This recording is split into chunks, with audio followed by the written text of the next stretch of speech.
Comencemos con la clase de la semana 3, donde estamos viendo las coordenadas curvilíneas ortogonales y ya hemos terminado una primera etapa. Ya sabemos calcular gradientes en coordenadas curvilíneas. Eso no lo puse en mi resumen.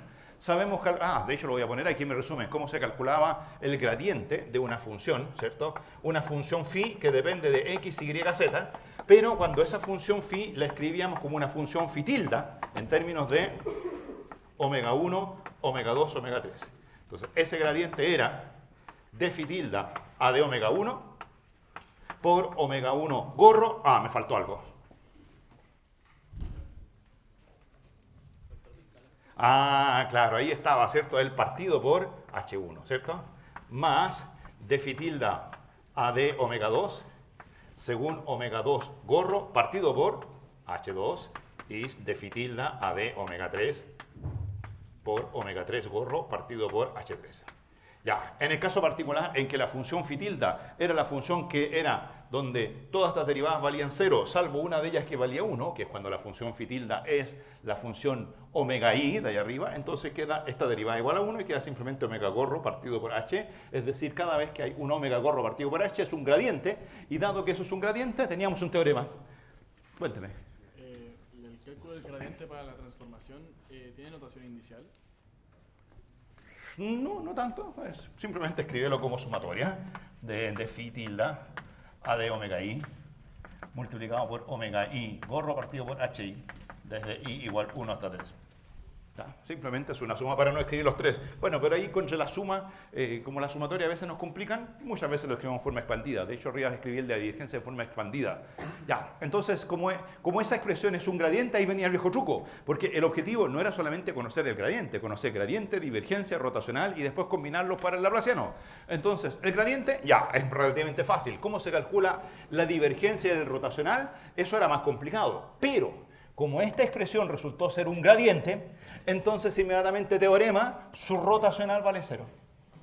Y como además es un sistema ortogonal donde los productos cruces generan otros vectores unitarios, multiplicando este gradiente por otro gradiente se obtenía denominador doble, HJ, HK, y arriba quedaba H omega I cruz omega K, que era omega J cruz omega K, que era omega I, y aparecía que la divergencia de eso era 0.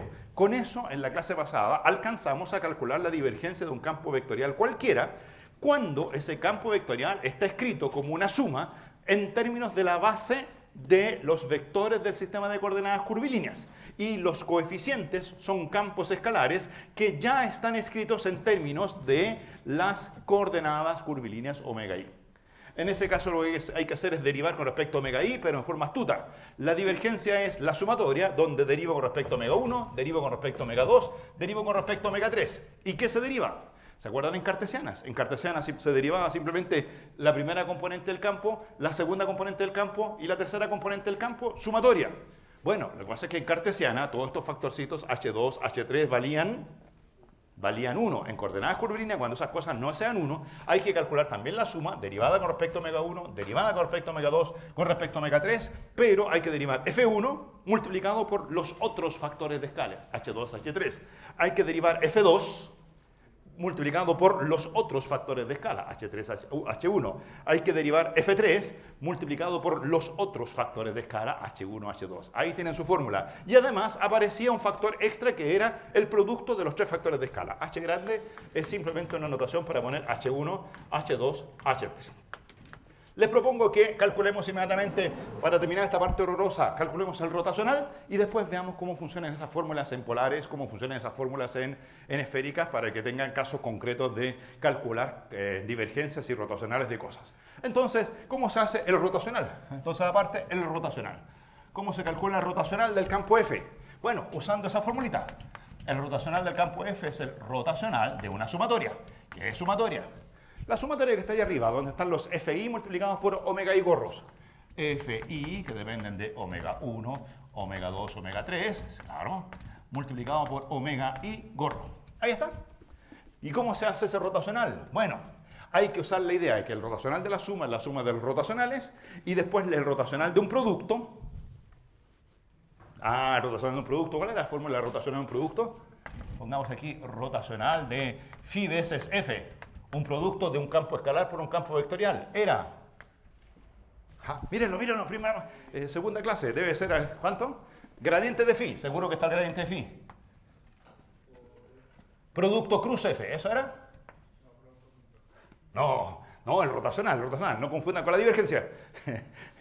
¿Cierto? La divergencia producto punto, porque el rotacional, ¿qué es el rotacional de un campo vectorial? Es un campo vectorial. El gradiente es un campo vectorial, el F es un campo vectorial. Si hago producto punto, ¿qué voy a obtener? Un campo escalar. Aquí es producto cruz. El rotacional es rotores, la cruz F. Y eso más phi multiplicando al rotacional de F.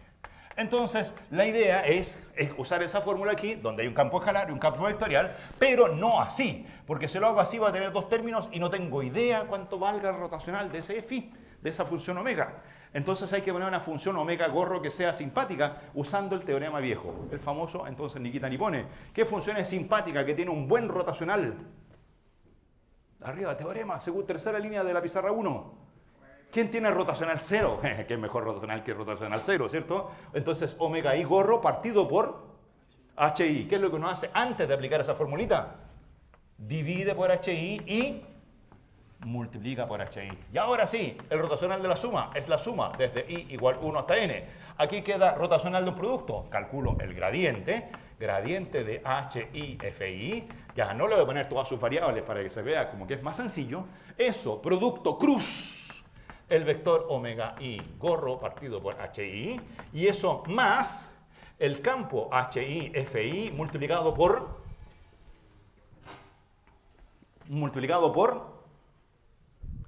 el rotacional de esa cosa, que justamente es lo que interesante, que vale 0. Así que tú te fuiste, quedó solamente esa componente. Ahí ya tenemos una primera expresión del rotacional de f. ¿Qué nos falta calcular?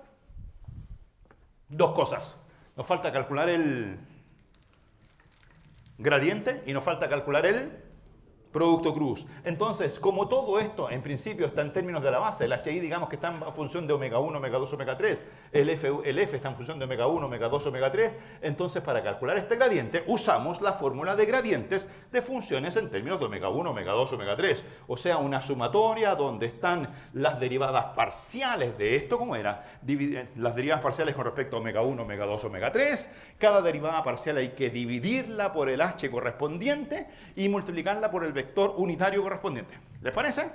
Entonces, así se calcula ese producto cruz. Ya, lo voy a escribir aquí. Sumatoria desde i igual 1 hasta n. Y este gradiente es la derivada de hi fi con respecto a omega 1 por omega 1 gorro partido por h1.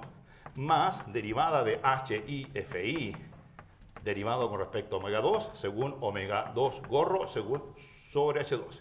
Y la tercera, hi fi con respecto a omega 3, omega 3 gorro sobre h3. Y esa cosa es la fórmula de mi gradiente. Eso hay que hacerle producto cruz. ¿A quién?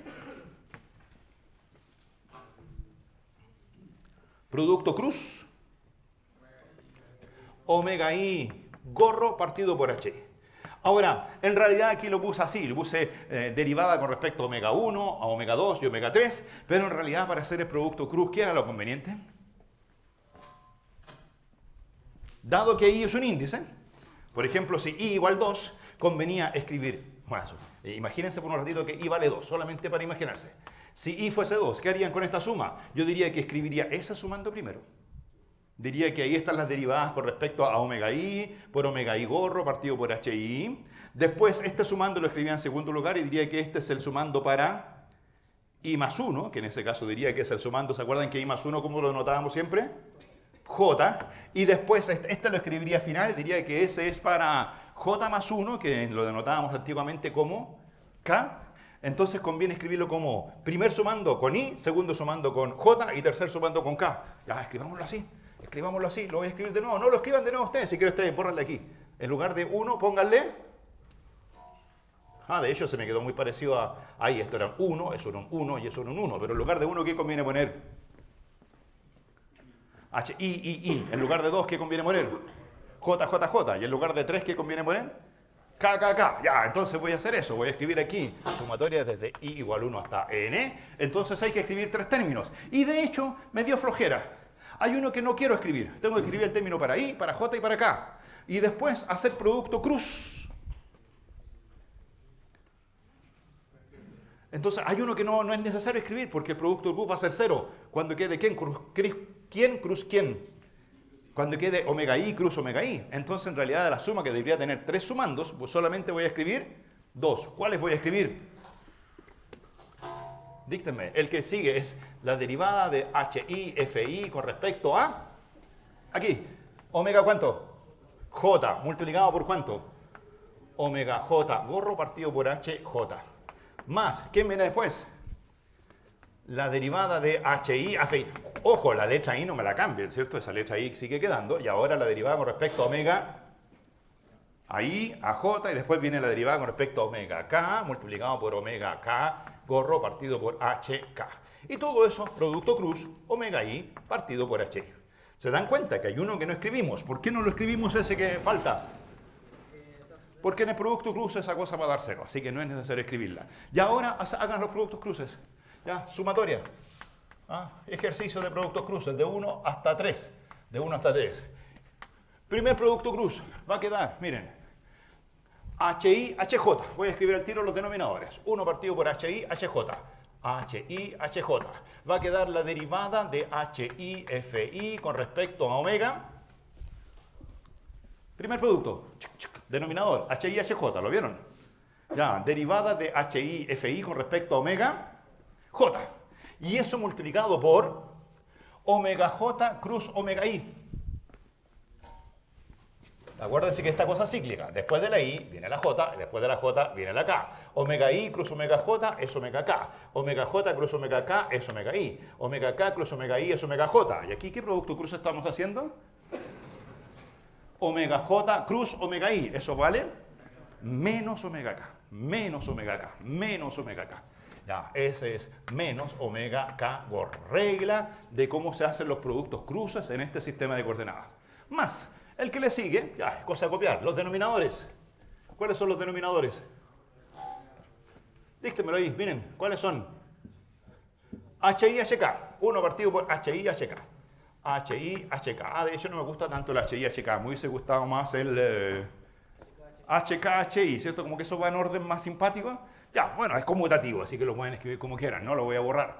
Después, la derivada de HI, FI con respecto a omega K. Y eso según omega K cruz omega I. Omega K cruz omega I es omega J. Ya. Entonces, noten que hay una suma desde I igual 1 hasta 3. ¿Cuántos términos hay aquí en el primer sumando? En la primera expresión, ¿cuántos términos con negativos? 3. Para I igual 1, I igual 2, I igual 3. Cuando I vale 1, ¿cuánto vale el K? Aquí hay un término donde aparece el omega 3. Después, cuando I vale 2, ¿cuánto vale el K? 2, 3, 1. Cuando I vale 3, ¿cuánto vale el K? 2. O sea, aquí en esta suma aparece omega 3, omega 1 y omega 2. Vector. Acá, en esta otra suma, sepárala con otra suma. Cuando I vale 1, el J vale 2. Cuando I vale 1, cuando I vale 2, el J vale 3. Cuando I vale 3, el J vale 1. ¿Qué vectores hay aquí? Omega 2, omega 3, omega 1. ¿Qué conviene hacer? Conviene aquí reordenar esta suma de tal forma que el primer sumando sea cuando aparece omega 1. El segundo sumando sea cuando aparece omega 2 y el tercer sumando sea cuando aparece omega 3. En esta suma de acá conviene ordenarla de tal forma que el primer sumando sea omega 1, el segundo sea omega 2 y el tercero sea omega 3. Bueno, ese es un truco que aprendieron en clase auxiliar. En clase auxiliar les vieron que cuando hay sumatorias que tienen índice I, J, K, lo que uno puede hacer con los índices es correrlos de tal forma que queden en el orden que uno quiere. Es decir, en la primera suma, los índices I, J, K conviene que se transformen en este de aquí, el késimo. ¿Qué conviene que diga aquí? Que diga omega I, o sea que el K se transforme en I. Para que el K se transforme en I, entonces hay que seguir cíclicamente cuáles son los cambios. El K se transforma en I, el I se transforma en J y el J se transforma en K. Y escribimos esa suma con los nuevos índices. Esos eran los índices viejos. Estos de acá van a ser los índices nuevos para la primera suma. ¿De acuerdo? En la segunda suma conviene hacer otra cosa. También están los índices I, J y K. Pero ¿cuál conviene que sea I ahora? El J. ¿Se dan cuenta que el J vale 1, 2, 3? Salvo que va corrida la suma. Entonces conviene que el J ahora se llame I. Para que el J se llame I, ¿cómo tiene que llamarse el K? J. ¿Cómo tiene que llamarse la I? K. Listo. ¿Cómo queda esa sumatoria? Ya, la sumatoria sigue quedando sobre I. I igual 1 hasta 3. Ahora, aquí, en la primera suma, donde dice HI, ¿qué pongo? Hay que traducir. En lugar de HI, tengo que poner HJ. En lugar de HJ, HK. O sea, aquí quedó 1 partido por HJ, HK. Derivada con respecto a omega J. El omega J se transformó en derivada con respecto a omega K. Derivada con respecto a omega K. ¿De quién? HIFI. ¿En qué se transformó el HIFI? En HJFJ. Ah, ojo que hay que creerle a los teoremas. Aquí le creen a los teoremas. ¿Y eso apuntándose en qué dirección? Según menos omega I gorro. Esa era la idea, que el K se transformara en I, para que aquí apareciera la dirección omega 1, omega 2, omega 3. Si fijan, cada vez que aparece la dirección, aparece multiplicada por un coeficiente. ¿Qué les parece? ¿Dudas? ¿Está claro? ¿Magia? No es magia, ya son teoremas demostrados, ¿cierto? Que los manipulamos bien. La segunda sumatoria. La segunda sumatoria es otro cambio. ¿Cuál es el cambio? En lugar de I hay que poner K. En lugar de K hay que poner J, o sea que queda HK, HJ. Es decir, voy a poner 1 partido por HJ, HK. El producto es conmutativo. De hecho, hace rato habíamos dicho que hubiera sido más simpático que estuvieran al revés. Ya, ahí los ordené. Después viene la derivada con respecto a quién. A omega K. Pero en el nuevo índice, ¿cuál va a ser derivada con respecto a omega cuánto? ¿A omega J? A omega J, bien. De HIFI. ¿Quién va a ser el HIFI ahora? HKFK, HKFK. Y todo eso apunta según ¿dónde? Según omega gorro I. Y si los dos apuntan según omega gorro I, ¿qué se puede hacer con los dos? Evidentemente, ahora sí ya lo tenemos listo.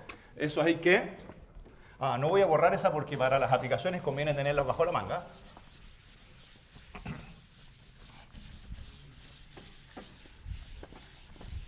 Ya, entonces el rotacional quedó una sumatoria. Claro, porque el rotacional es un vector.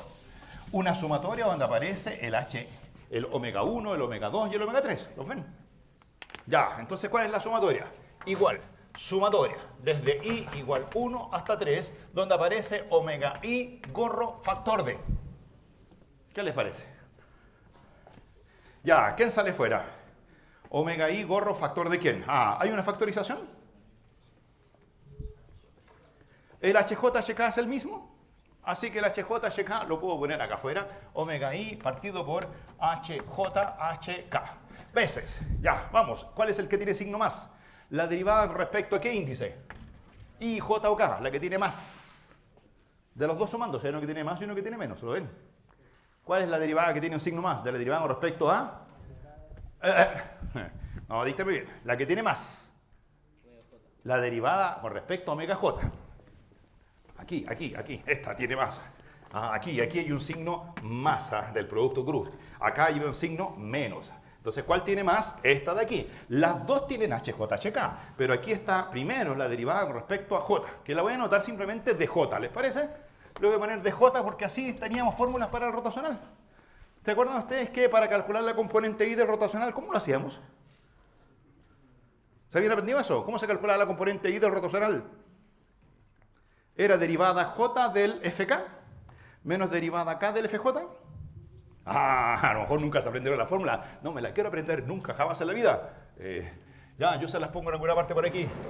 Era el rotacional de F, componente I, era, ¿qué derivada? J de FK menos derivada K de FJ.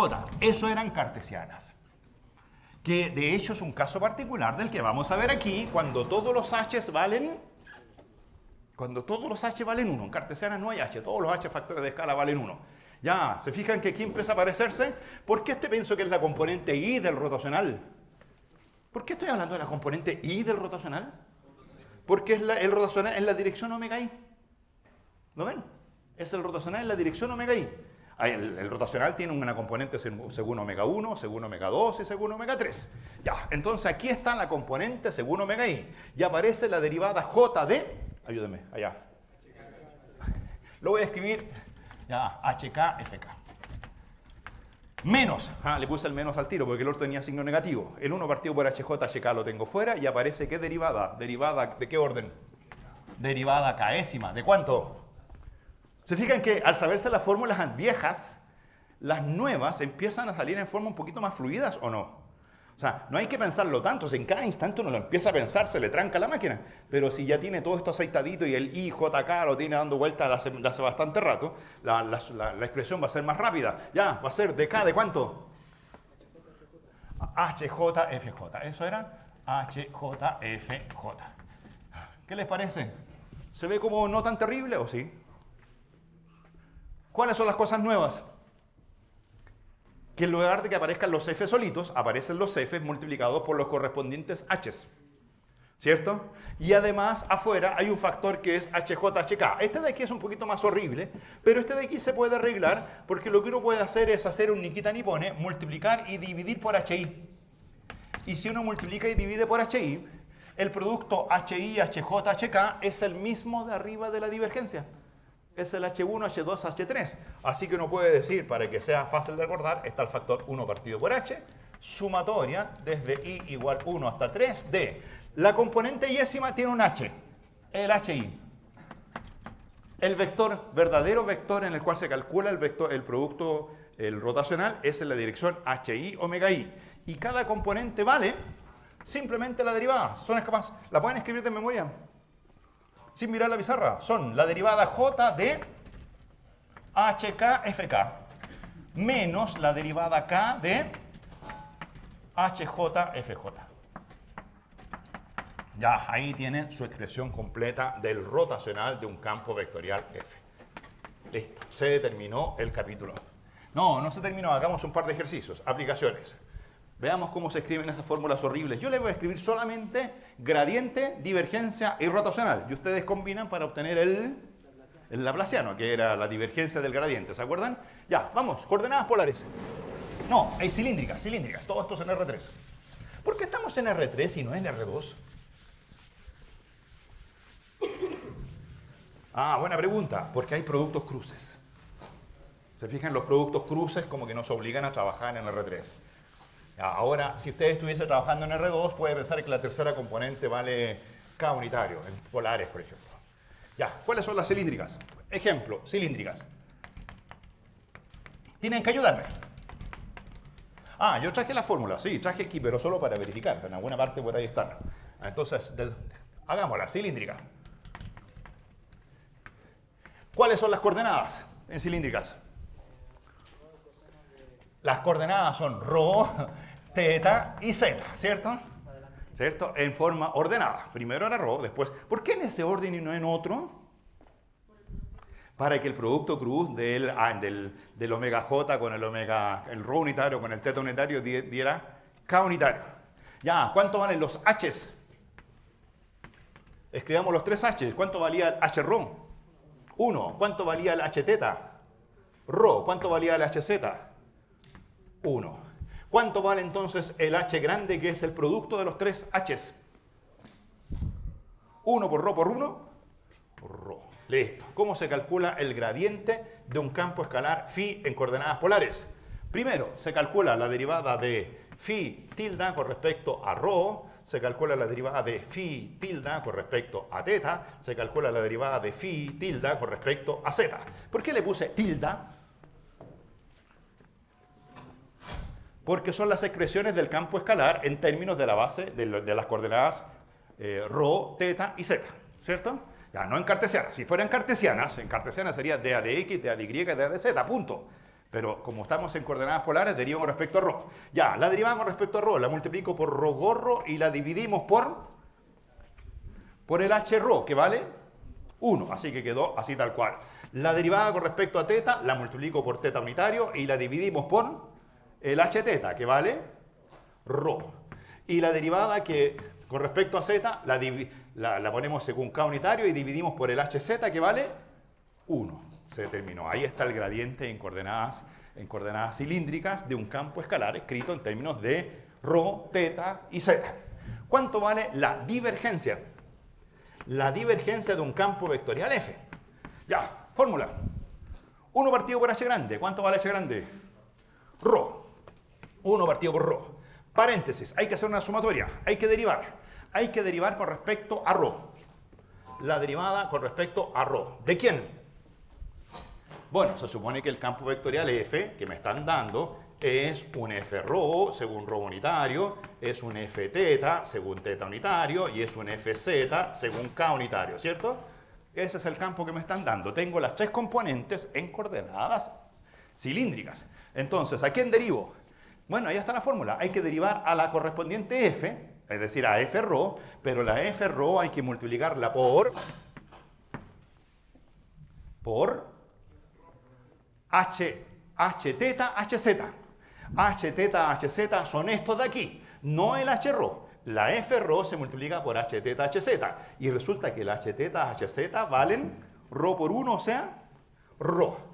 Ojo que en la clase pasada alguien había pensado que estábamos multiplicando por el H Rho. ¿Se fijan? No, estamos multiplicando por los otros H's que son Rho y 1 respectivamente. Listo. Más la derivada con respecto a teta. ¿De cuánto? Del F teta. Pero el F teta hay que multiplicarlo por ¿cuánto? Ah, disculpe, le puse un paréntesis ya. Se me fue la mano. ¿Por qué le puse un paréntesis? Claro, porque el H Rho vale 1, el HZ vale 1, así que hay que multiplicarlo por los H's que no son el H teta, o sea, ese no, 1 por 1, o sea, ya, paréntesis, ahí se terminó. Ya, más la derivada con respecto a Z, ¿de cuánto? De la FZ, la FZ multiplicada por ¿cuánto? Por los H complementarios, no ese, sino que el 1 y el Rho, o sea, multiplico por Rho. Ahí está la formulita tal cual. Obviamente, después uno puede simplificar un poco. Vamos escribiendo cada sumando. En el primer sumando no se puede simplificar nada, porque como es una derivada con respecto a Rho, y Rho aparece dentro de las derivadas, aquí si quieren se puede complicar la cosa, se puede escribir como la derivada de un producto. No conviene escribirlo como derivada de un producto, o sea, la primera componente de la divergencia es simplemente 1 partido por Rho, dA de Rho veces F Rho. Ahí son unas conmutaciones, pero salvo eso, es el mismo término. ¿Les parece? Ya, segunda componente de la divergencia. Bueno, tampoco puedo... Bueno, está bastante simplificado. Simplemente F teta con respecto a derivada con respecto a teta se parece... Esta se parece enormemente ¿a quién? A las cartesianas. Derivada de F1 con respecto a X1, derivada de F2 con respecto a X2, derivada de F3 con respecto a X3. O sea, la derivada de F2 con respecto a teta. ¿Y dónde está el efecto de que teta es un ángulo? Ah, hay un Rho partido, un Rho por allá afuera. Allá afuera hay un Rho, claro, en realidad lo que hay que hacer es derivar la componente F teta con respecto a teta, pero como teta es un ángulo, esa derivada no tiene las buenas dimensiones y esa se corrige con el factor de escala 1 partido por Rho. ¿Se fijan? Porque las derivadas, ¿qué dimensiones tienen? Si la F fueran fuerzas, serían las dimensiones de la fuerza dividido por metros. Ahí están los metros. Entonces se derivó con respecto a teta, algo raro pasa. Ya, y la tercera, ¿qué puedo hacer? En la tercera puedo simplificar cosas, porque en la tercera tengo un producto que hay que derivarlo con respecto a z, pero resulta que uno de los factores es Rho. Y como ese Rho no depende de z, ¿qué le pasa a ese Rho? Sale fuera de la derivada. Y como sale fuera de la derivada, se simplifica con el que está fuera y queda simplemente dfz a dz. Ah, me van a decir que se quedó demasiado simple. Se parece muchísimo ¿a quién? A las cartesianas, porque claro, las cilíndricas son falsos sistemas tridimensionales. En realidad las cilíndricas son coordenadas polares a las cuales se le agregó la tercera componente cartesiana. Entonces en la tercera componente no cambió nada, quedó lo mismo de siempre. La derivada de fz con respecto a z. Ya, ahí tienen su divergencia. ¿Les calzan las fórmulas? ¿Entienden mejor las fórmulas que están ahí arriba? Ya, es simplemente... Bueno, al final se dan cuenta que es... ¿Qué me van a decir? Que esto es demasiado fácil. Porque simplemente cosa llegar y reemplazar. ¿Se acuerdan cuando yo les había dicho que esto era tan fácil como las cónicas? Que las cónicas también son puras cuadráticas. Pero al final, ¿dónde están los enredos? En que uno reemplaza mal, se equivocan los despejes, o sea, los errores van por ahí. Entonces, escribamos el rotacional. Creo que ese es suficientemente feo como para que nos equivoquemos. A ver si lo logramos escribir sin equivocarnos. Rotacional de F. Igual. ¿Cuánto sería? 1 partido por H grande. 1 partido por H grande es 1 partido por Rho. 1 partido por Rho. Ahí va. 1 partido por Rho. ¿Cuántas componentes tiene el rotacional? Tres componentes. Una que apunta según ρ unitario, otra que apunta según θ unitario y otra que apunta según K unitario, Z unitario. Ya, la componente que apunta según ρ unitario hay que multiplicarla, entonces voy a poner al tiro el vector unitario. Según ρ unitario, eso hay que multiplicarlo al tiro por H1. H1 es Hρ, y Hρ, allá arriba lo tenemos, vale 1. Desapareció, así tal cual. Y esa componente según ρ son dos derivadas. Es la derivada con respecto a, ¿qué viene? IJK, ¿qué viene después de ρ? Derivada con respecto a θ. ¿De quién? Del Fz. ¿Se fijan? Ya, pero el Fz no está solo. El Fz hay que multiplicarlo por el Hz, que vale 1. O sea, quedó simplemente ahí. Menos de A de Z de el Fθ, y el Fθ hay que multiplicarlo por el Hθ. ¿Y el Hθ vale? ¿Vale? ¿El Hθ vale? Oh, no todo vale 1. Ojo, ¿cuál es el que no vale 1? Justamente el Hθ. Aquí necesito el H, el factor de escala según θ, y el factor de escala según θ vale ρ. Ahora me van a decir que es bastante poco grave porque en realidad ese ρ está derivado con respecto a z y también puede salir de la sumatoria, de la derivada. Y se puede juntar con lo que hay fuera. Bien, ahí tienen la primera componente. Más la componente según θ unitario. Θ gorro. Cuidado, porque cada componente hay que tener cuidado con el factor de escala correspondiente. La que va según θ unitario hay que multiplicarla por ρ. Eso de la fórmula de allá, tal cual. Ahí. Paréntesis. Derivada con respecto a quién. θ unitario. Z. ¿De quién? De f ρ multiplicado por su factor de escala, que vale 1, menos la derivada con respecto a ρ de f z multiplicado por su factor de escala, que vale 1. Mira, ahí quedaron puros factores de escala que valen 1. ¿A quién se parece eso? A las cartesianas, ¿cierto? La derivada con respecto a z del f1 menos la derivada 1 del fz con ρ y z. O sea, las variables ρ y z funcionan como la x y la y de las cartesianas en el rotor. Alguien va a decir, no, porque está multiplicada por ρ afuera. Pero está dividido también por ρ, así que se simplifican y en realidad la componente según θ unitario, en el rotor, componente de θ unitario, hay que mirar lo que pasa. ¿Se acuerdan ustedes lo que era? Disculpen. Lo que eran las variables ρ y z. ¿Qué eran las variables ρ y z? ¿Se acuerdan de eso?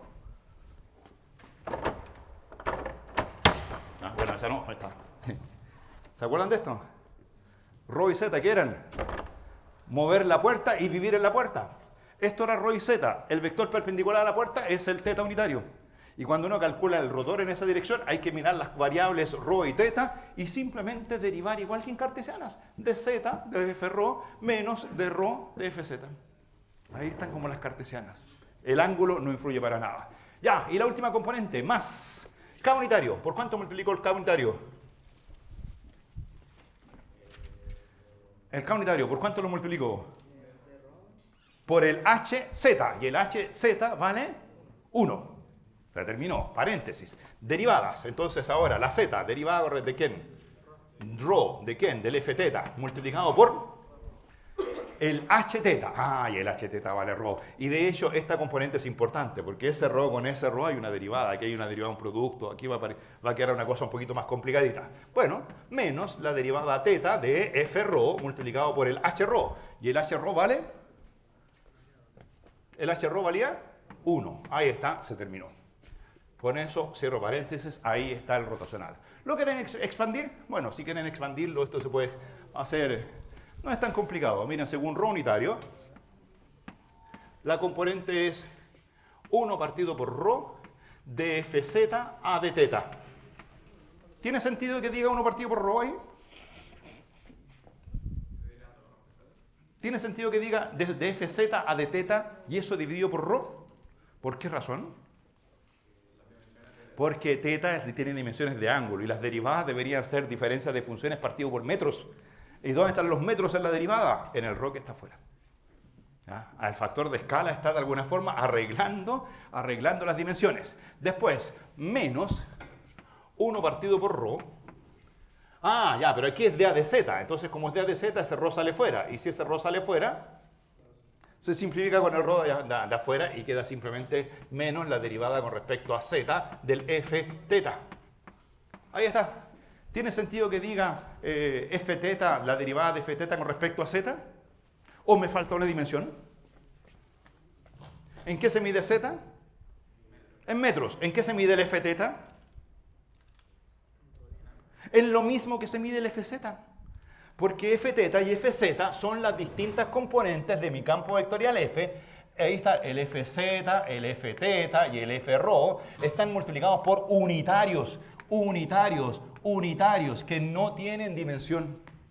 Si esta cosa fuese una fuerza, el f teta es una fuerza y el f rho es una fuerza. Todas tienen la misma dimensión. No hay factor de escala en el f. El factor de escala está en el ángulo teta. Ah, eso es distinto. Ya, así que tiene sentido que, porque, no sé, ¿les dan ganas de poner un rho ahí para arreglar las dimensiones? No, no hay rho, porque el f teta es f. Ahí el teta no cuenta. Ya, después, más. Teta unitario, simplificación del teta unitario. El rho se va con el rho, el teta unitario era fácil, ¿cierto? Que era simplemente dA de z de f rho menos dfz a de rho. Ya dijimos por qué quedó tan fácil. ¿Por qué quedó tan fácil ese? Porque como es lo que está perpendicular al ángulo teta, esa cosa vive en la puerta y en esa puerta están las variables rho y z que se parecen a las cartesianas. Así que ahí fórmula cartesiana totalmente. Más el último K unitario. K unitario. ¿Qué tiene el K unitario? Bueno, primero tiene un 1 partido por rho, dA de rho. ¿Les parece raro eso que esté derivando con respecto a rho y divida por rho? ¿Se fijan que aquí hay un 1 partido por rho afuera cuando hay una derivada con respecto a rho? Y no, acá me parecía normal, derivada con respecto a teta, que haya un rho. Pero que hay derivada con respecto a rho y hay un rho afuera. Sí, lo que pasa es que lo que hay que derivar es más complicado. Lo que hay que derivar no es solamente f, sino que hay que derivar rho por f teta. Entonces es como que ese rho de adentro y ese rho de afuera dimensionalmente se cancelan. Ahora, en la derivada no, porque hay que derivar con respecto a rho. No sale fuera ese rho, no se simplifica. Hay que calcular esa derivada tal cual. Pero tiene sentido todos los factores de escala. ¿Y el último término cuál es? 1 partido por rho. dA de teta. ¿Tiene sentido el 1 partido por rho dA de teta?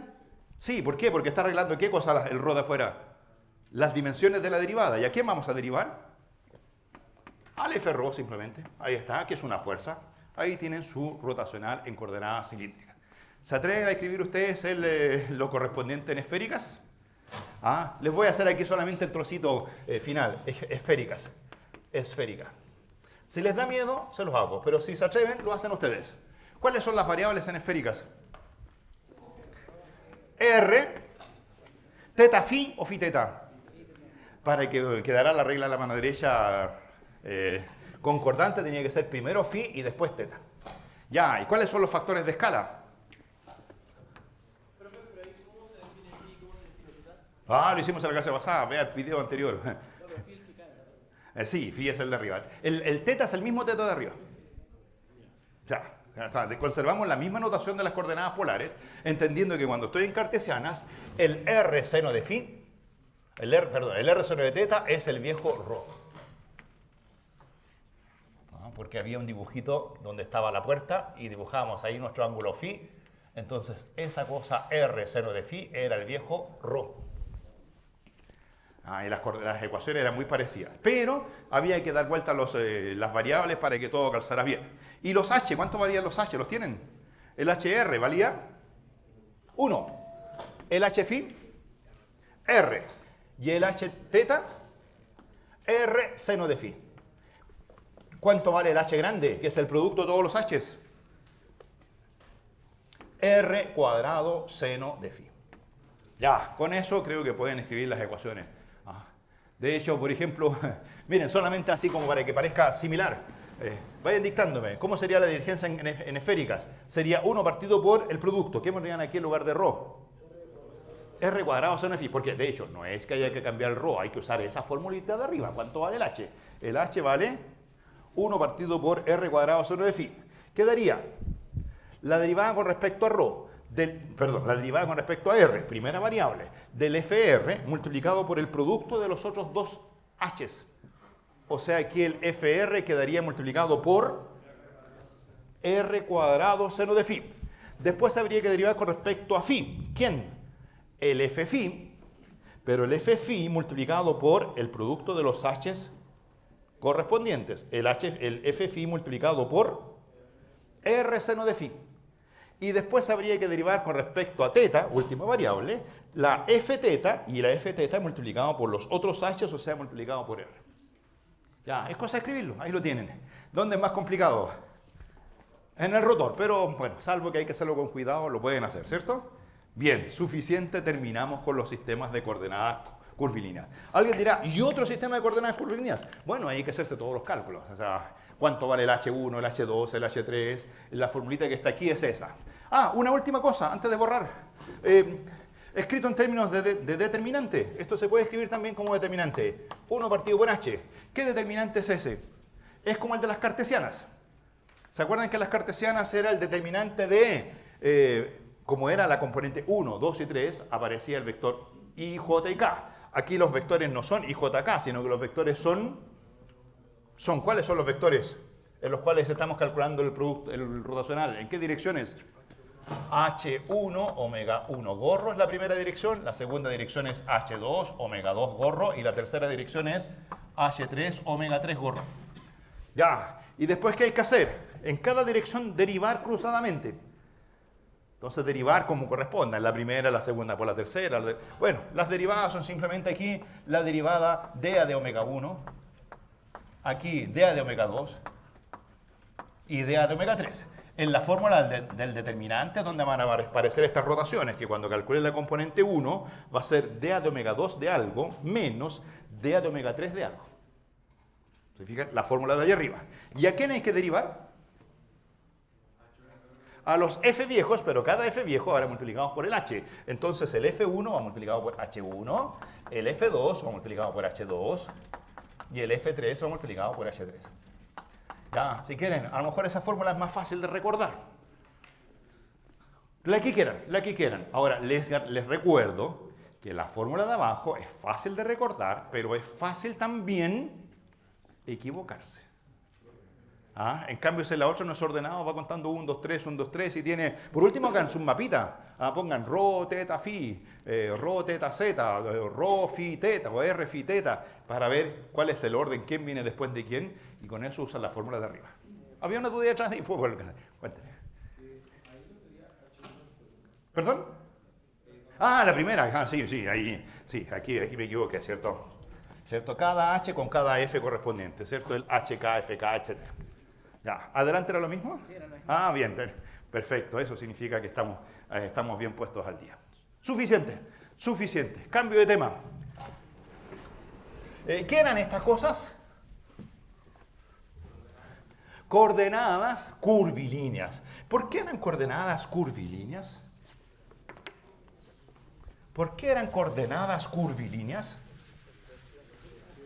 Habían unas curvas. ¿Cómo se obtenían las curvas?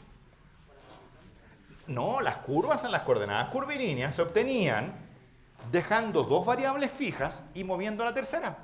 Por ejemplo, en polares, moviendo solamente ρ, se obtenían rectas. Moviendo solamente z, se obtenían rectas verticales. Moviendo solamente el ángulo θ, se obtenían circunferencias. Esas eran las curvas que estaban detrás de las coordenadas curvilíneas. Bueno, obviamente por ahí habrá unas coordenadas parabólicas, paraboloides, no sé, donde tal vez las curvas van a ser no circunferencias, sino que van a ser parábolas, van a ser otras curvas. Son coordenadas curvilíneas porque detrás de ellas hay curvas.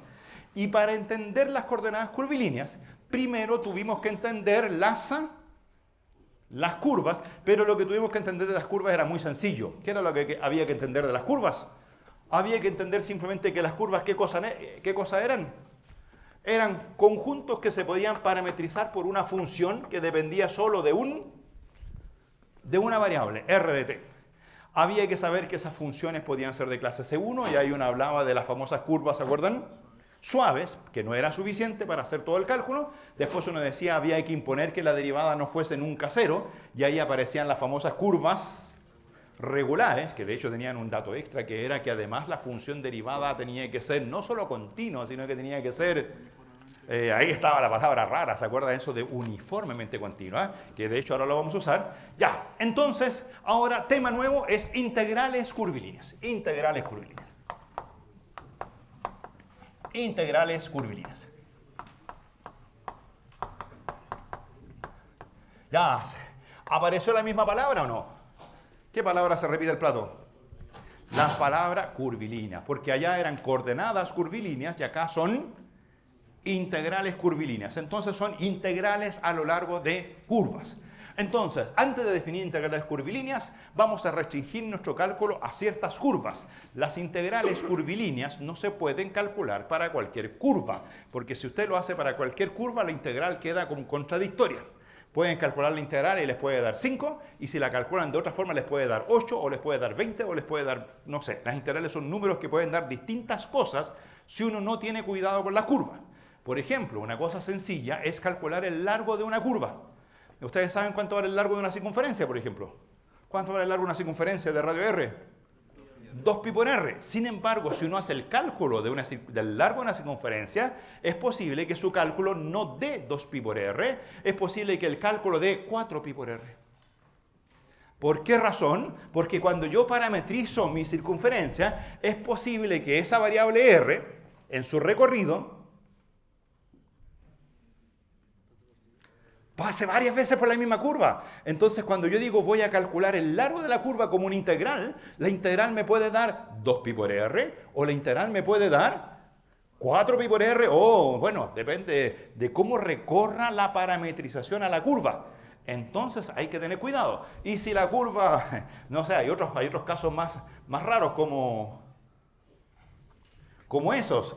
Usted dice, mire, vengo por aquí, calculo la integral, me da por ahí, el largo vale 8.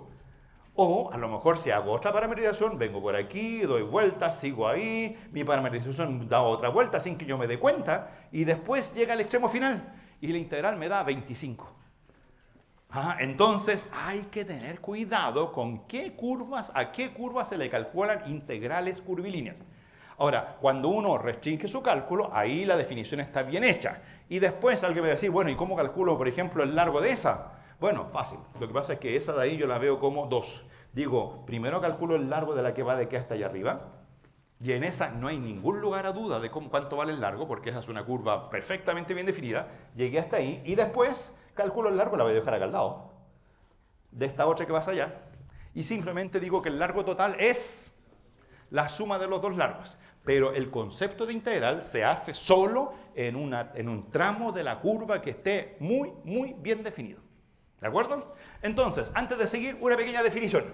Definición 1. Ya teníamos la definición de curvas regulares. Definición. Gamma es una curva simple. Simple.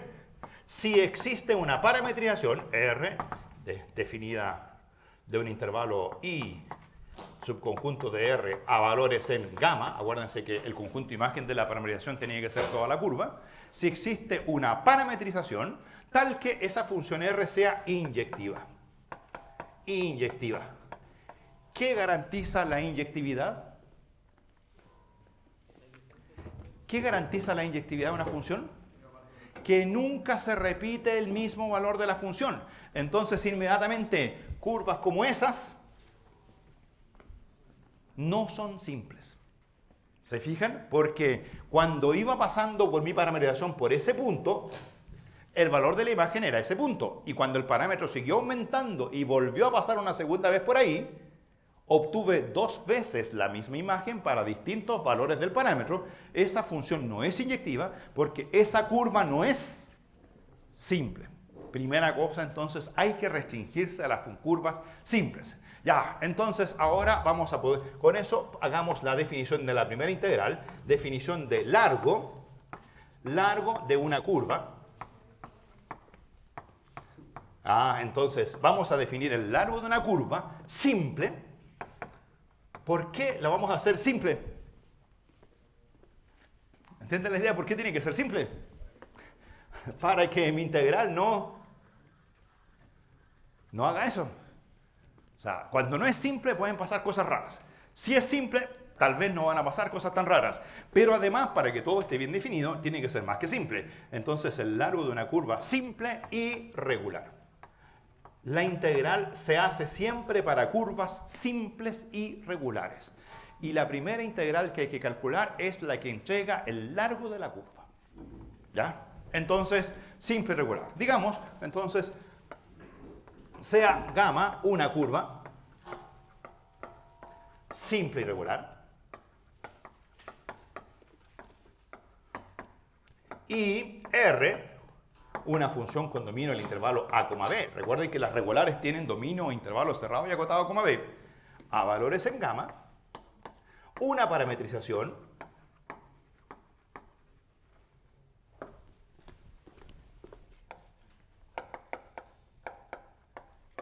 Ahora, voy a decir que la parametrización también es simple y regular. Alguien puede decir que soy un poco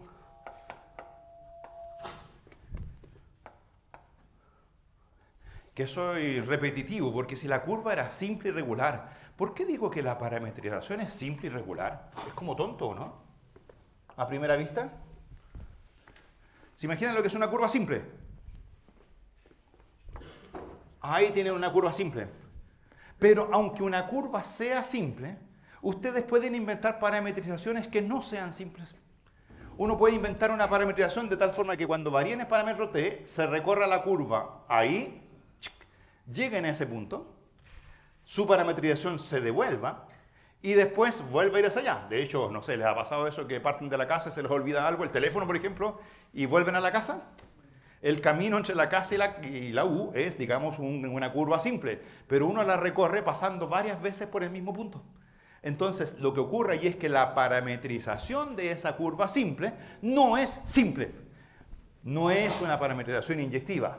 Por lo tanto, para una curva simple existe la parametrización inyectiva y vamos a considerar solo las parametrizaciones inyectivas. ¿Y qué pasa con lo de regular? Lo mismo. Porque esa curva es simple y regular, pero usted la puede recorrer de tal forma que avanza hacia arriba, se detiene y se devuelve. Cuando se detiene, ¿qué le pasa a la derivada? ¿Qué le pasa a la derivada? Se avanzan por la curva, se detienen y después se devuelven. La derivada vale 0. ¿Qué pasa si avanzan, llegan a un punto, se detienen? A mirar el paisaje, oh, qué bonito. Y después siguen avanzando. La curva puede ser perfectamente regular, pero la parametrización no lo es. Para que todo funcione, la curva y la parametrización tienen que ser simples y regulares ambas.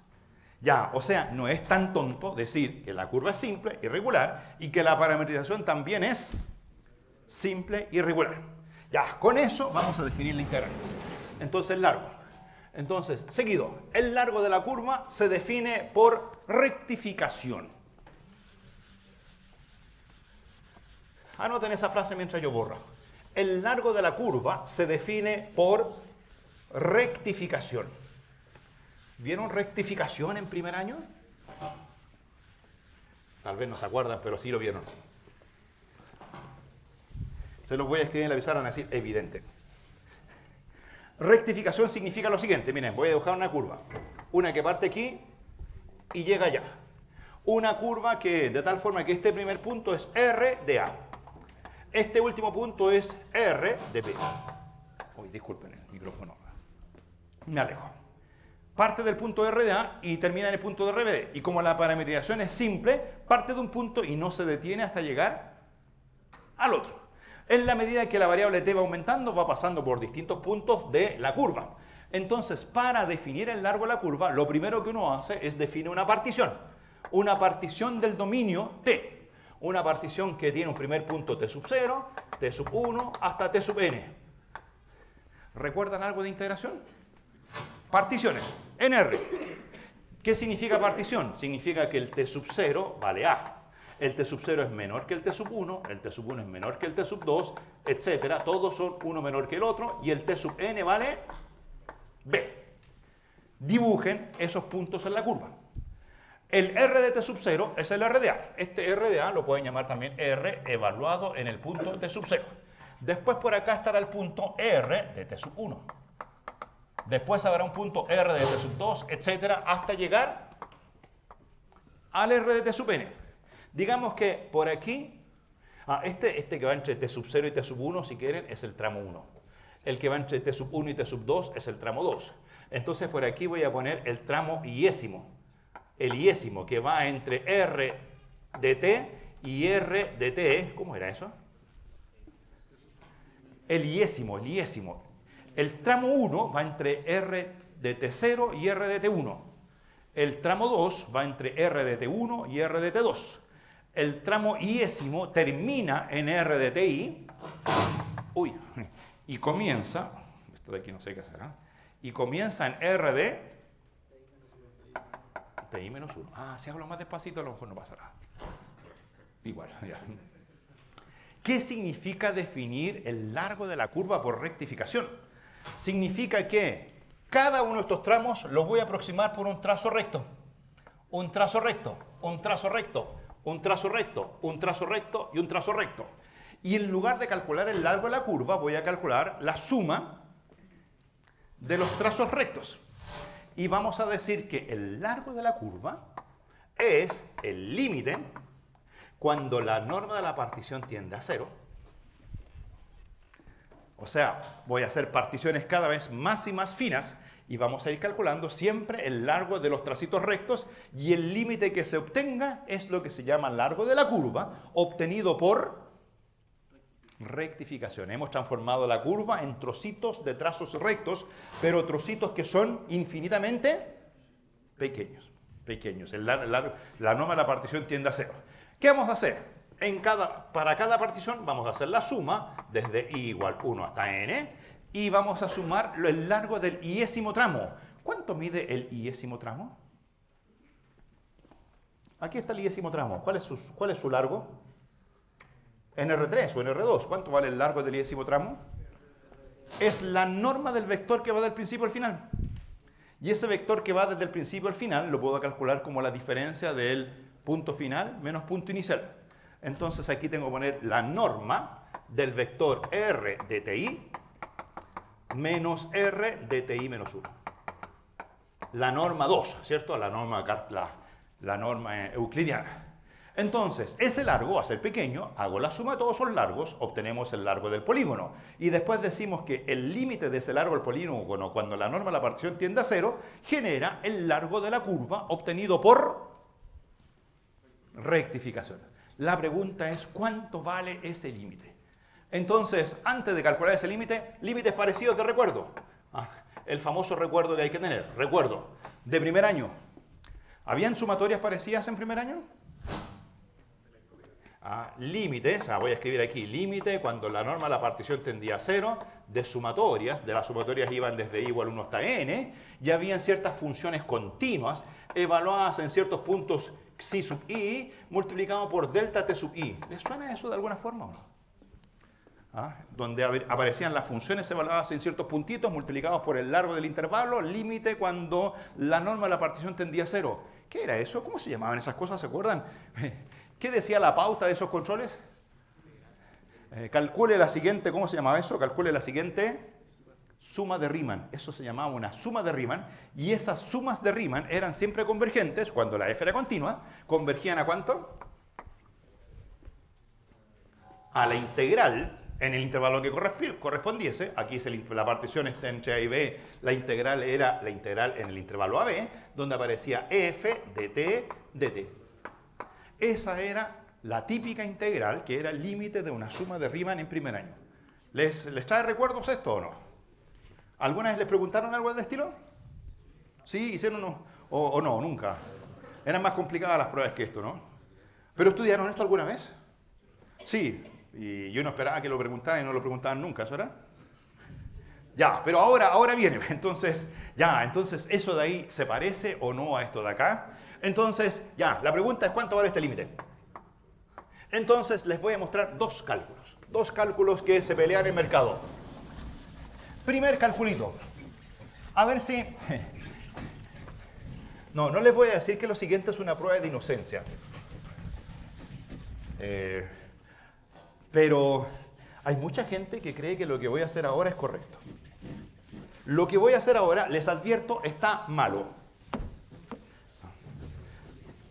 Les podría decir que está bueno y que ustedes me corrijan si es que no son inocentes, pero no quiero llegar a ese extremo, ¿se fijan? Entonces les advierto al tiro. Lo que sigue está malo. Cálculo 1. Cálculo, primera alternativa. ¿Que está buena o mala? Bueno, no he hecho nada todavía, capaz que esté buena. O sea, a lo mejor inventamos algo nuevo. Pero lo que uno suele hacer muchas veces es decir que este largo es el límite cuando la norma de la partición tiende a 0 de esta sumatoria. Entonces, astutamente, a uno se le ocurre lo siguiente. Dando que dice R de TI menos R de TI menos 1, bueno, escribo R de TI, no es tan astuto de ellos, menos R de TI menos 1. ¿Qué astuto? No, la astucia viene ahora, en que esa diferencia la divido y la multiplico por...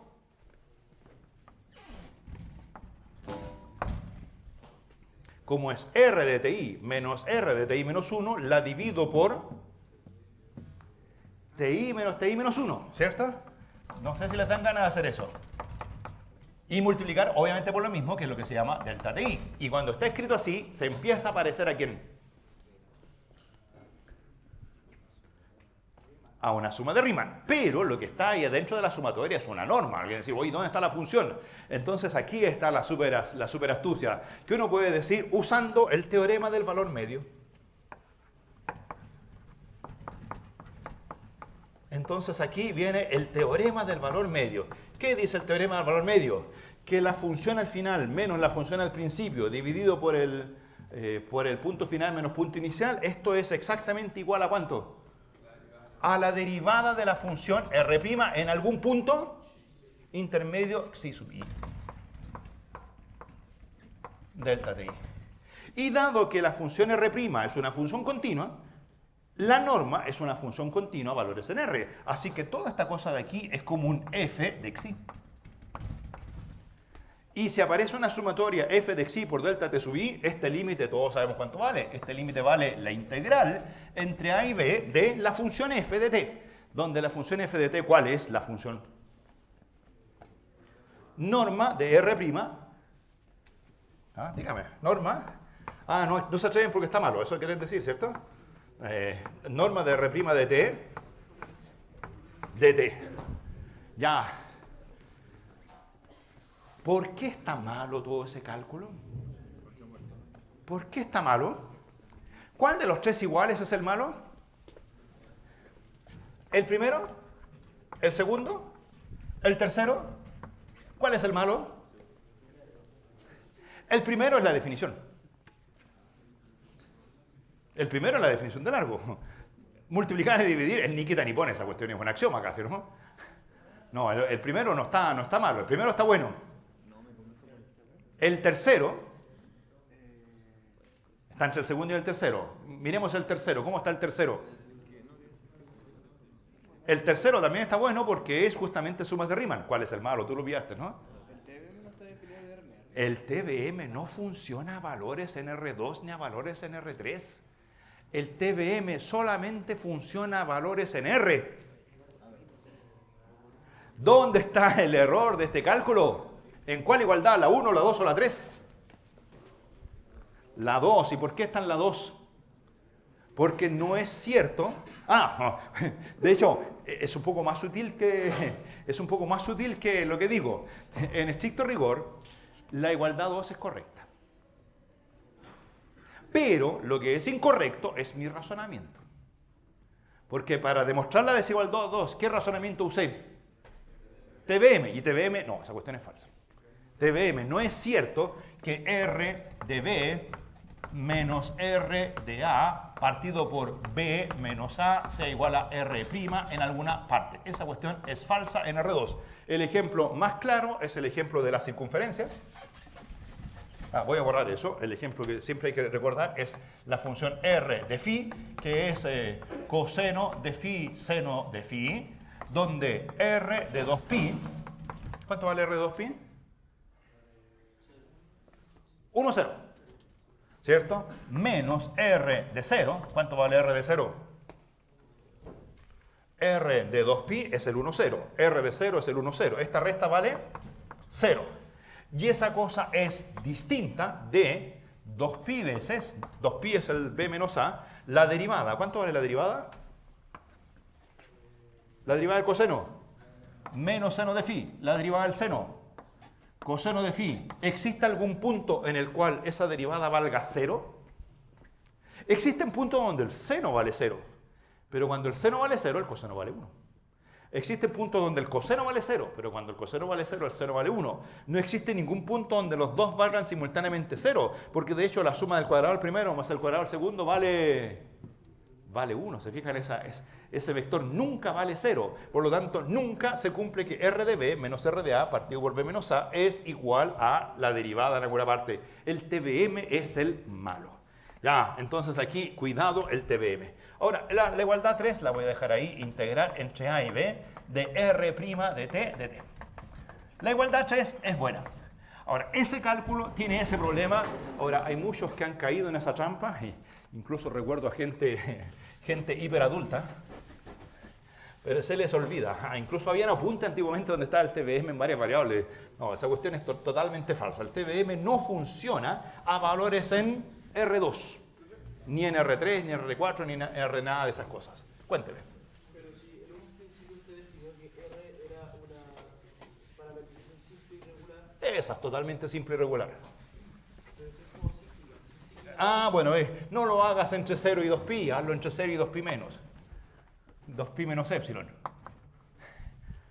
Es como el mismo razonamiento, ahí es simple, totalmente simple. Y esta diferencia no vale 0, sino que esta diferencia vale epsilon medios, epsilon medios. Y esa cuestión nunca va a ser 2pi por algo que tiene norma 1. O sea, el problema es más profundo, te fijas, no es solamente el hecho de que la curva aquella coincide al principio con el final. Le hice un cálculo sencillo, simplemente para verificar que el TBM no es cierto, es falso. Ya, entonces, segundo cálculo, el cálculo correcto. Cálculo, segunda alternativa. Ahora, lo curioso, lo lamentable, curioso y todo lo demás, es que el resultado de arriba sí es correcto. La igualdad 1 es cierta, la igualdad 2 es cierta y la igualdad 3 también es cierta. Y por lo tanto, el largo de una curva se calcula con esta integral. Pero lo lamentable es que el razonamiento es incorrecto y lo que uno debería hacer es buscar cuál es el buen razonamiento que justifique el cálculo, ¿cierto? Entonces, lo que uno sabe es que el TBM es válido en R. Miren, voy a hacer el calculito en R2. En R2, ¿por qué? El problema es que para corregir el cálculo de arriba, hay que entrar en los detalles de los términos. Y cuando uno entra en los detalles, pasa lo mismo que en todos estos problemas, que son fáciles.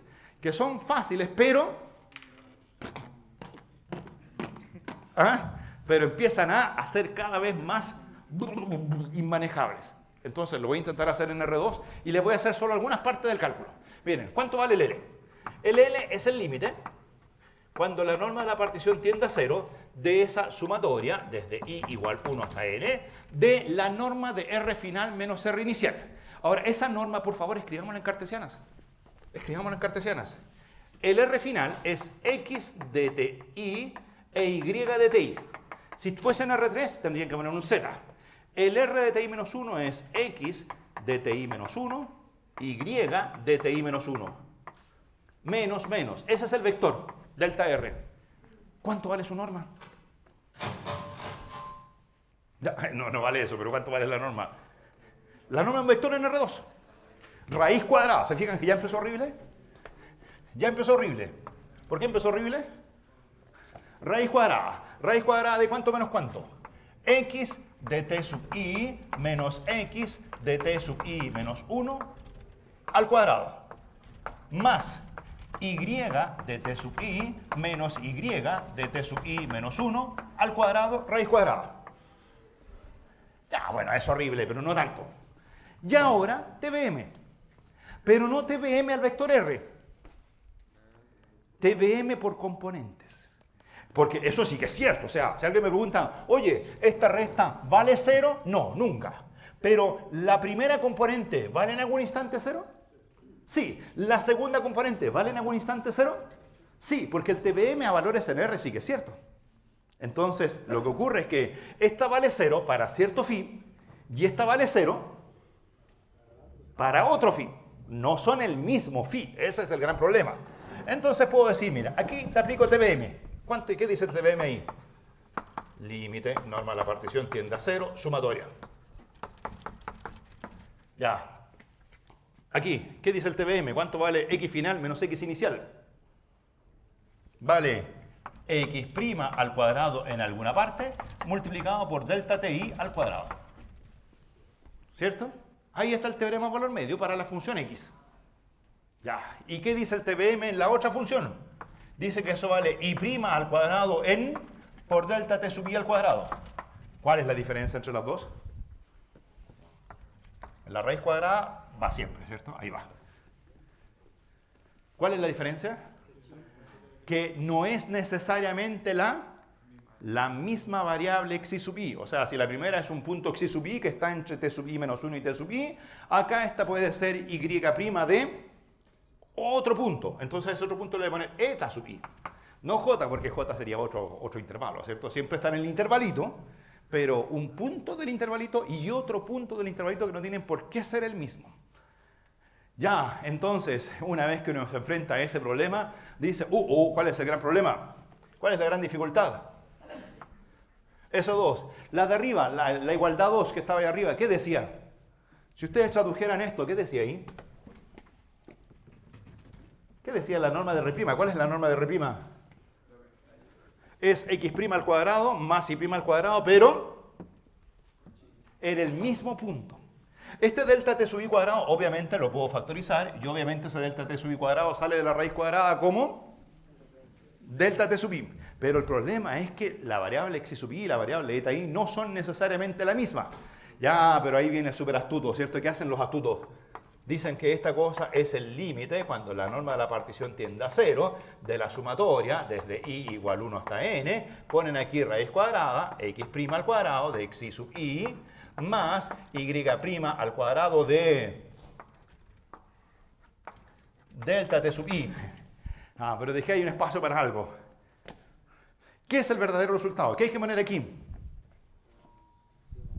De arriba, ¿qué hay que poner ahí? Según lo que dice arriba. ¿Cómo se llama? Esa letra se llama eta. Eta. ¿Qué hay que poner aquí?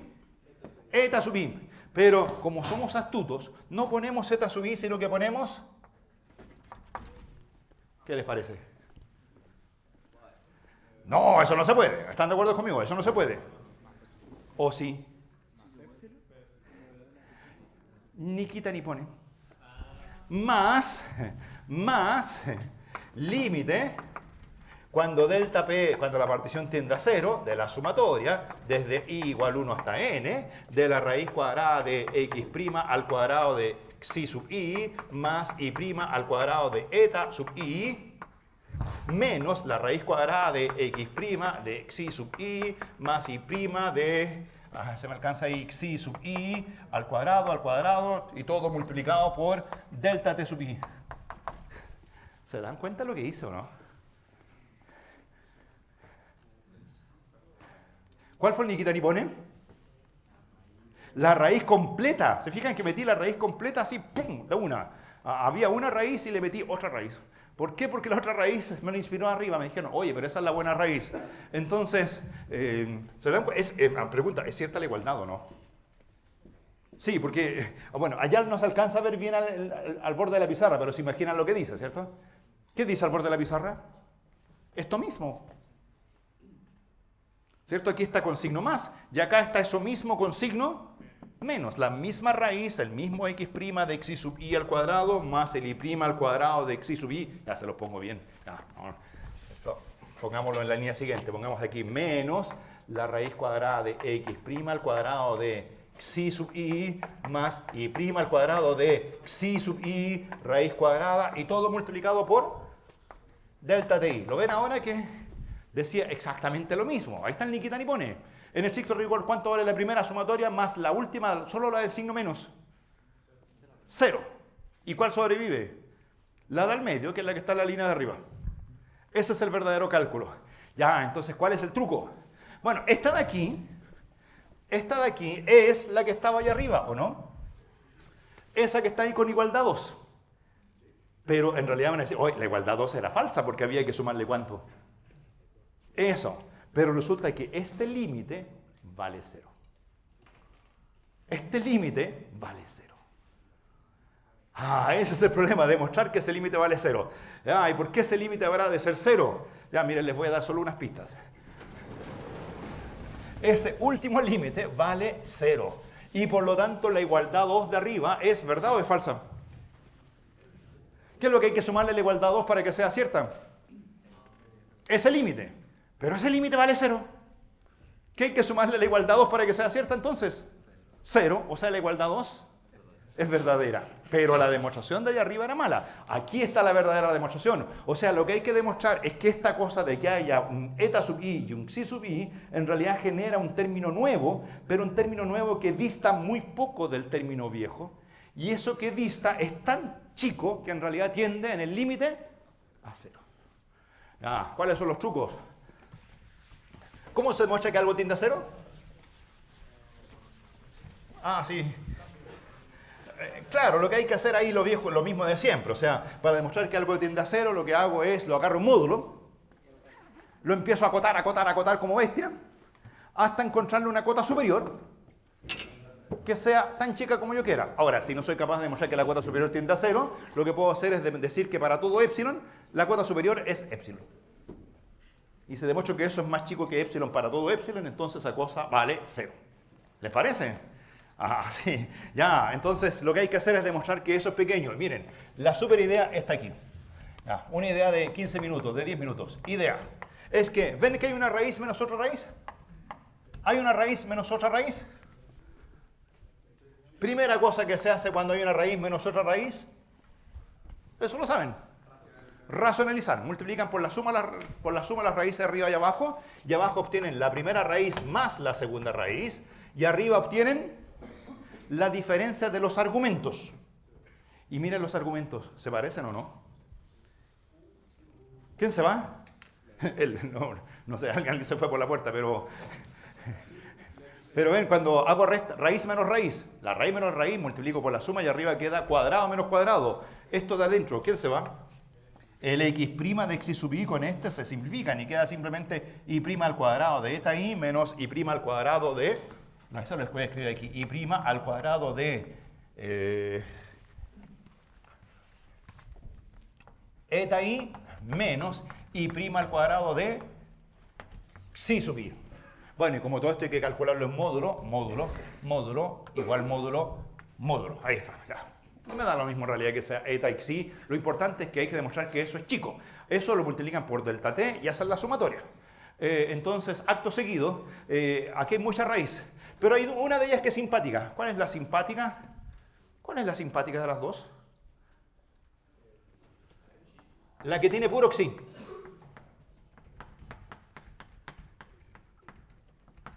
La otra es más fea porque la otra tiene psi sub i masa eta i. Pero no importa porque como son raíces de números positivos, a ti te eliminó. Así que, acotamiento.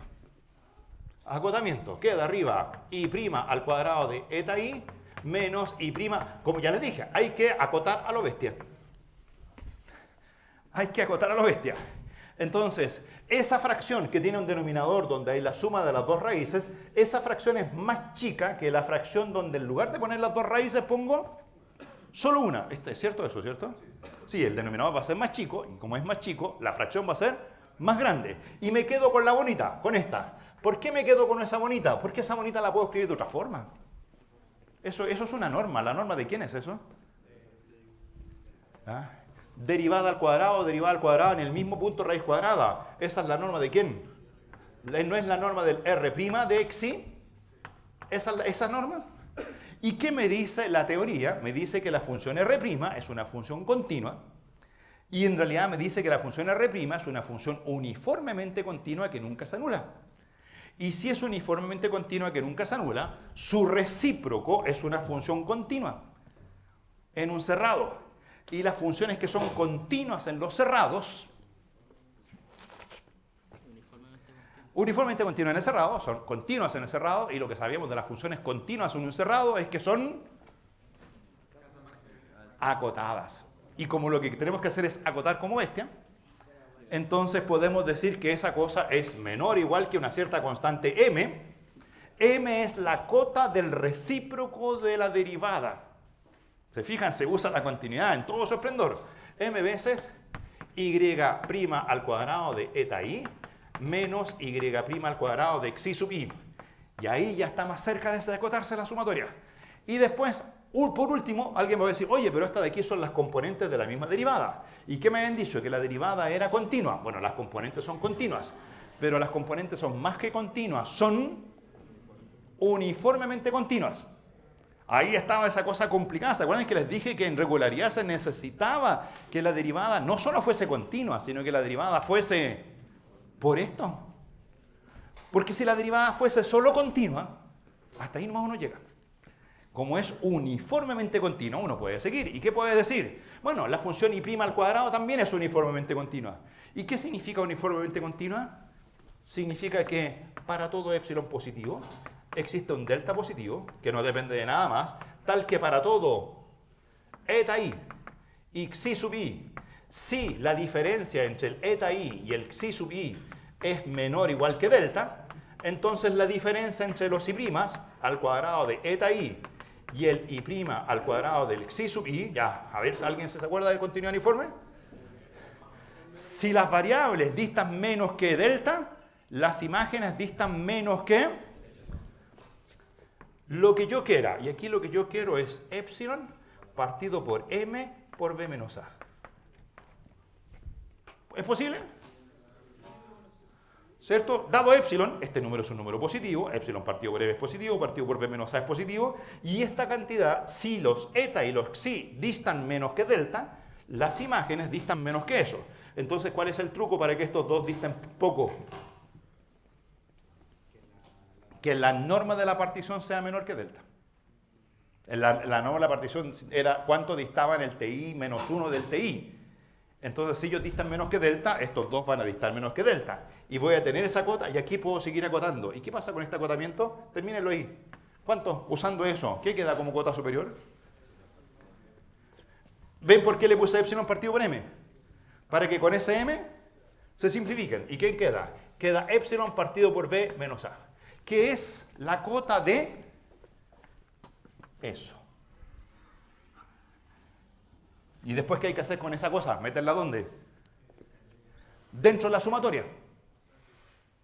Ya, pero con esa sumatoria, una vez que ustedes reemplazan esa cosa horrible por epsilon partido por b menos a, miren, le voy a poner aquí la sumatoria, solo si quieren, póngala aquí, sumatoria, póngala aquí, delta ti, sumatoria, delta ti, sumatoria, delta ti, sumatoria, delta ti. Ya, aquí, sumatoria, delta ti. Todo esto sale fuera de la sumatoria. ¿Y cuánto vale la sumatoria de los delta ti? Es el largo del intervalo b menos a. Entonces ahí es donde esa sumatoria se va con eso y queda que toda esa expresión de adentro del límite es más chica que epsilon para todo epsilon. Y si es más chica que epsilon para todo epsilon, significa que a partir de un instante esto es tan chica como yo quiera, o sea, este límite completo vale 0. Por lo tanto, si ese límite vale 0, ¿qué puedo hacer aquí en lugar de escribir todo eso? Lo borro y escribo el valor de su límite. ¿Cuánto vale el límite? El límite vale 0. Y si el límite vale 0, en lugar de poner más 0, lo dejo así y esa es la igualdad 2 de arriba. Y una vez que tienen la igualdad 2, pienso que se terminó, porque ahora dicen, oye, esta cosa era simplemente, esto de aquí converge, de hecho, este límite lo pueden escribir al tiro, es la integral entre a y b de la raíz cuadrada de x' al cuadrado de t más y' al cuadrado de t. Pero, obviamente, eso es mejor escribirlo como la integral entre a y b de, ¿qué es esa raíz cuadrada donde aparecen las primas? Es la norma de la velocidad, del r', es la norma del vector r', mejor escribirlo como la norma del vector r' de t, de t. Y ahí está entonces completo el cómo se calcula el largo de una curva. ¿Qué cálculo le gustó más? ¿La alternativa 1 o la alternativa 2? La 1 no es mala, ¿se fijan? ¿Qué tiene de bueno la 1? Es rápida, ¿cierto? Y entrega el buen resultado. El problema es que uno queda como en la duda, ¿y estará buena? ¿Cómo puedo deducir un resultado pasando por argumentos incorrectos? ¿Qué les ha enseñado todas las matemáticas que han estudiado hasta el momento? ¿Qué, ¿Han hecho eso en alguna prueba de usar un argumento incorrecto y el resultado correcto? ¿Qué les dicen los ayudantes? ¿Ah? Fuera con todo, o sea, matemáticamente esa cosa es totalmente mala. Hay que usar un razonamiento completo y el razonamiento completo aquí es toda esta cosa que pasa por cosas raras como la continuidad uniforme, vaya atrás porque las funciones continuas son acotadas, etcétera, etcétera, etcétera. Ya, resumen. Al menos que el resumen sea comprensible. Ahora, ojo que este calculito lo hice para calcular el largo de la curva. Después hay que repetirlo para integrar una función f. Lo vamos a repetir el día jueves. Pero vamos a tener las dos alternativas, la 1 y la 2. ¿Cuál vamos a repetir el jueves? La 1. ¿Cierto? Porque ya sabemos que uno puede arreglárselas para matar todos los términos que están faltando. ¿Ya? ¿Les parece? Ya, resumen. ¿Cuánto vale el largo de una curva? Vale la integral entre a y b de r' de t de t. Esa cosa. Ahora, ojo que eso de ahí, voy a hacer un dibujo de nuevo.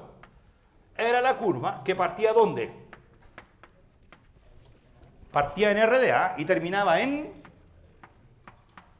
r de b. Entonces, si usted hace la integral entre a y b de r' de t de t, esta integral entrega el largo total de la curva.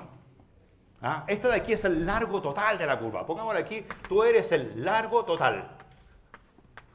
Ya, porque una vez que uno tiene el largo total, empieza a ser total de la curva. ¿Qué pasa si en lugar de calcular la integral entre a y b, la calculo solo entre a y t? De la norma de r'. Ah, pero ahí tengo que hacer un truco. No puedo poner r' de t. Ahí puedo decir r' de... Ah, de hecho voy a usar la variable xi. ¿La hemos usado? ¿Dónde usamos la variable xi? En nuestro eventual TBM, ¿se acuerdan? Ya, la misma letra, esa letra xi, podemos usarla. ¿Qué pasa si en lugar de calcular la integral no entre a y b, calculo la integral solo entre a y t? Voy a estar calculando el largo de la curva entre r de a y r de ¿cuánto? Entre ese valor r de t. Entonces, a esta distancia de aquí la voy a llamar el largo parcial de la curva, el L chico de t. El largo de la curva entre a y t. Cuando uno hace eso, me acuerdo de mi viejo TBM. No mi TBM, ya me equivoqué. De mi TFC, ya, mucha sigla. ¿Se acuerdan? La derivada de una integral. Cuando una integral tiene extremo variable, ¿cuánto vale su derivada? El argumento. Puedo calcular el largo solamente hasta la etapa t, y ese largo resulta ser una función definida por una integral. Esa función, dado que el integrando es continuo, es una función derivable. Y la derivada de esa cosa, es decir, el L' de t, vale el argumento, es decir, la norma del R'. Lo que está adentro. Es decir, esa función largo de la curva, que mide el largo no entre a y b, sino que lo mide entre a y t, es una función derivable cuya derivada es eso. Pero ¿se acuerdan que como la curva era regular, qué es lo que nunca le pasaba a esta derivada? Esta nunca se anulaba, así que este L' es siempre mayor que 0. Es decir, esta función L es una función que tiene derivada siempre positiva. ¿Cómo se llamaba eso en funciones de R? Es una función estrictamente creciente. Es decir, es una función inyectiva, es una función biyectiva, es una función L que tiene ¿qué dominio? El intervalo a, b. ¿Y qué recorrido? ¿Cuánto vale L de a? ¿Cuánto vale L de a? 0. O sea, su recorrido parte en 0. Y termina cuando el largo más grande es cuando ponen t igual b. Y en ese caso obtienen el largo completo de la curva. Entonces, esa función largo parcial es una función inyectiva que transforma el intervalo AB de las parametrizaciones en el intervalo 0L de los largos de curva. Ese lo vamos a usar en la próxima clase, porque se nos terminó la hora, para definir la parametrización natural de la curva en largo de curva. Esa función es invertible, vamos a invertir la función y definir una nueva parametrización. Sería todo por hoy. Vengan adelante.